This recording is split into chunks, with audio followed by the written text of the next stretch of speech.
कूजन्तं राम रामेति मधुरं मधुराक्षरम् आरुह्य कविताशाखां वन्दे वाल्मीकि कोकिलम्।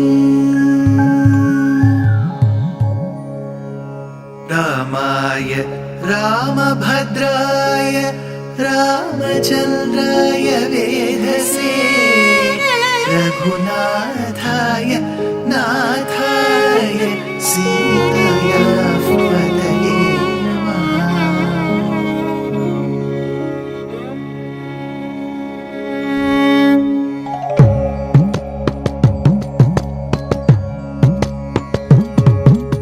जयत्याश्रितसन्त्रास ध्वान्तविध्वंसनोदयः प्रभावान् सीतया देव्या परमव्योमभास्करः परमव्योमभास्करः।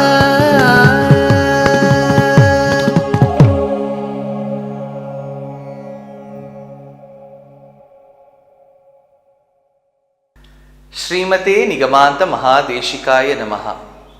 Rama, who was extremely worried as to what Sita may be thinking if Hanuman has reached Bharatadesham or not, whether he would have effectively conveyed the message to Rama or not, and what will be her state now.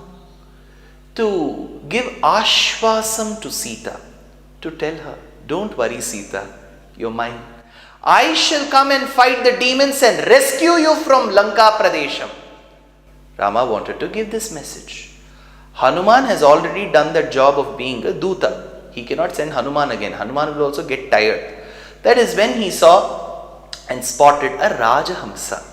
He said, "O you Rajahamsa, with the hue of a full moon, Raka Chandra Dyuti Sahacharam Rajahamsam Dadarsha, O Rajahamsa, you've been staying in the waters of the Manasarovar lake by the foothills of the Kailasha Parvatam. You represent pristine sattva guna by being white. Your gait reminds me of Sita's gait. Your presence, your motive is what was seen in Sita's zari, in her sari. Your voice, which is so shrill and nectarine-like, is how her voice used to be. Be it your voice, your gait, or you yourself, everything in you reminds me of Sita. Can you please carry the message what I have for Sita? Hey Rajahamsa." But the Rajahamsa, being the Indian bird, didn't want to reply immediately. That is when Rama uses his knowledge of the scriptures very tactically. He says, "Vedodan vad vibhajana vidhau vamshajam vishwamurtehe ahusiddha kamalavasatehe aupavahyam bhavantam labdham yena praguna gatina tatpriyaya sakashat tatsavarnyam shravanarasana swadayogya sudhacha."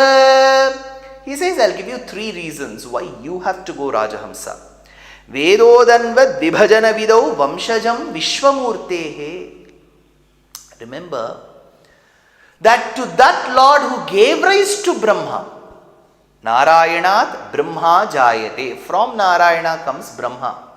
And for the Lord's son, Brahma, who is like a Srishtikarta, what is his Vahanam? It is Hamsa. It is Hamsa Vahanam for Brahma. Vedodanvad vibhajana vido vamshajam vishwamurtehe ahusiddhaha kamalavasatehe aupavahyam bhavantam. When that same Brahma at one point in time had lost memory of the knowledge that he had gained. He had gained Shastric knowledge from the Lord. At one point in time he forgot to remind Brahma and give punarupadesham of the knowledge that was lost by Brahma. You know what avataram the Lord takes? He takes the incarnation of Hamsa. So, Hamsa Matsya Kamathadyavatar Shata. He comes as the Hamsa bird. Amongst the birds, he could have chosen that of a parrot, a peacock, a crow, a pigeon, an owl, a kiwi, an ostrich, an emu, a kingfisher, a woodpecker. He could have chosen any bird. He chose the Hamsa. So Rama says, see, even the Lord loves your category of birds. He became the Hamsa to do Punarupadesham to Brahma. And remember, Labdhamyena Pragunagatina Tatpriyayasa Kashat. Okay, the Lord to do Punarupadesham came as Hamsa. His son Brahma has the Vahanam of Hamsa. Same is the case with Brahma's wife, which is Saraswati. Saraswati is the daughter-in-law to the Lord, Sriman Narayana, right? So, one of the poets called Muthuswami Dikshitar in the South Indian tradition, in a composition in Sanskritam, says this: Sharajyotsna Shuddham Shashivadanam Kashmira Nagara Viharam Param Sharadam Parankushadhara Varada Bhaya Pasha Pustaka Kara Surarchita Padambuja Shobhana Shveta Pankajasana Surasana Purari Guru Hridaya Ranjani Murari Snushani Ranjani Kalavati Kamalasana Yuvati Kalyanam Kalayatu Saraswati. Murari Snusha. Snusha is daughter-in-law. Murari Snusha, daughter-in-law to Murari. So Maha Saraswati is called as the daughter-in-law to the Lord. Her Vahanam and her gate is also that of a swan. So Rama effectively says, be it the Lord who came as Hamsa, or his son Brahma, or his daughter-in-law, their entire family have subscribed only to your channel Hamsa. So why can't you take my message? Tatsavarnyam Shravana Rasanat Swadayogya Sudhacha.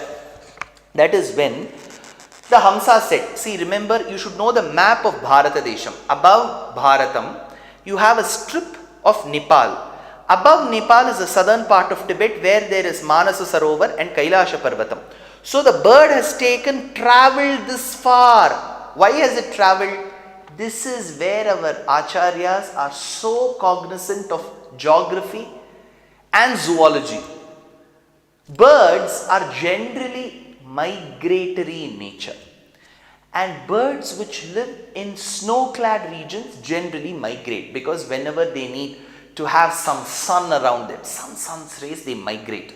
We have known and seen many migratory birds coming from the Arctic and the Scandinavian countries right down till the African continent.